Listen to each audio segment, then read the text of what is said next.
All right. So first thing is, let me share a bit about what we've been doing on the Good Morning Marketers podcast to distribute our content. I think that once everything is aligned and everything is working, it's going to do really well. But we've done some things really well and then dropped the ball on other parts and so on. But we haven't yet gone for like multiple weeks doing it all. We've had a few weeks where we did it all and then something broke, and then it's been a lot of a team issue, like trying to get the right people in place to get all this stuff done. As I've tested different things, I've seen a lot more potential in this whole strategy we got. So here are some things that I've learned in distributing our content on social media. We have been using Filipino VAs to help us with the distribution. There's a lot of talented people out there that you can get, like offshore workers and so on. What I figured out, so this is first, I'll start with TikTok. When you schedule on TikTok, you can only schedule your TikToks on TikTok's website. So you cannot schedule on the app. And if you schedule through a third-party application, the API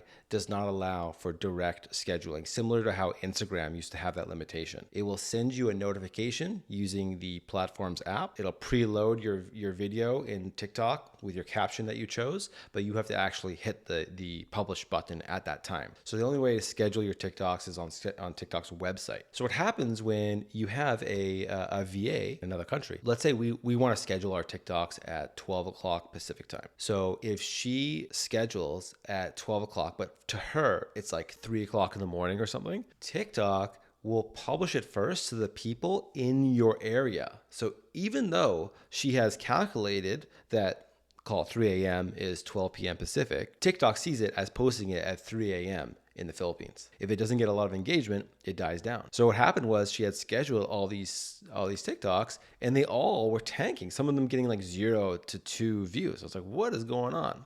So I did a little bit of digging and research, and that's what I had figured out. How do you figure that out? How'd you? Yeah, I was just gonna How ask. did you find that out? Oh, because I deleted the post and then I reposted it myself. And then I got like 200 views. Yeah, but how did you figure out the person in the Philippines and it's geo tagging that they're the one uploading it and it's using their time zone? Oh, I was watching this guy on YouTube. Because I always wonder, is this people estimating? It's their assumptions like we always do when we're trying to figure out Google rankings or the YouTube algorithm. We think it works this way, but no one actually really knows for sure. Right. Here, I'm going to shout out this guy's channel, Robert Benjamin. He makes videos like every day about the algorithm on TikTok, Instagram, and YouTube. So I just been like randomly watching his videos. They come up on my feed a lot. He's pretty good. His videos are pretty good, actually. Like the little formula he's got going on for making the videos. He's doing some like obvious hacks to like increase his watch time, which are kind of like funny to me. He mentioned something about when you post it, best time to post is like, I think he says like 11 a.m. He's like, what time zone? He's like, it's the time zone that you're in. They're going to distribute it in your area first, which makes sense because a lot of TikTok is like cultural, right? Like whether it be a dance, music, whatever you're doing. So it's usually people in your area. It's probably like people in North America when I post it, right? Because we kind of would find the same thing sort of interesting. If we're talking about news or trends or whatever, like we are kind of in that same sphere. Whereas in the Philippines, they might be, they're into other stuff right now. I've been noticing, Yaro, you mentioned gorging one time in one of our past episodes, right? Apparently in the Philippines, it's like a big thing. They really like watching videos. Just to clarify, that's food gorging, just so the audience knows what exactly. I don't even know the word gorging. First time I ever heard it is when you mentioned it. That's just watching a video where watching someone eat food. It's pretty straightforward. But ever since you mentioned it to me, I've been noticing it more. I've been hearing the word more, and I learned that that's a very popular And now he's subscribed to all the trend. most popular mukbanging I don't channels. watch. I do not watch. Anyways, so the point is scheduling on TikTok. They're gonna look first like kind of your general area.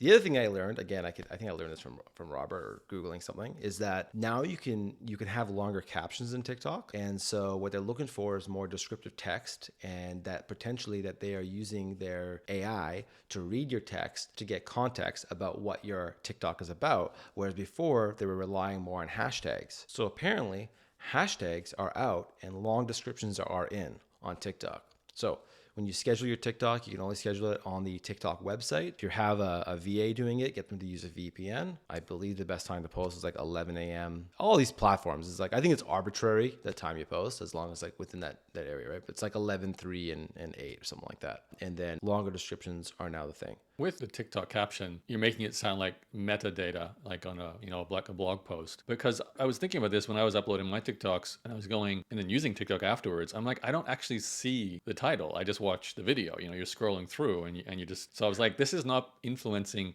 whether a human being watches the video unless they go to your profile page, see all your videos, and they see the titles, and then they choose it, which is not very common, right? So it's interesting to hear you say that, yeah, it might more be like a search ranking or context element, like a meta tag or meta description, just to tell the algorithm, which makes you think, can we do like way back in the late 1990s, the old keyword stuffing, you just type in blockchain, milk boys. Well, no, because I think that doesn't work because of this whole like GPT-3. Now they can get contextual information from what you type. The new update on Google, right, which was all about getting rid of all that AI content. I think the reason they switched to this is because the AI can kind of read and understand what you're typing. So I think that's probably why they switched. I've been noticing pretty much every company's kind of using this new kind of GPT-3 AI thing. I heard Amazon created some new AI thing that's better than GPT-3. So that's kind of what I think. I also noticed that when we tag somebody on a TikTok, like we at them, that also gets a lot more views. So mentioning other people, I think, is more powerful than hashtag. But you don't want to spam people by tagging people. But if you are talking about somebody or a company or something, will probably get you more views on TikTok as well. And also across the board, whether it be YouTube, Instagram, TikTok, I think consistency is probably the number one factor that plays into long-term growth. When we first started our TikTok, we were getting 20 views, 50 views, and then as we started, we were posting every day, right? And then it started getting to like 200 views, it just kept on growing.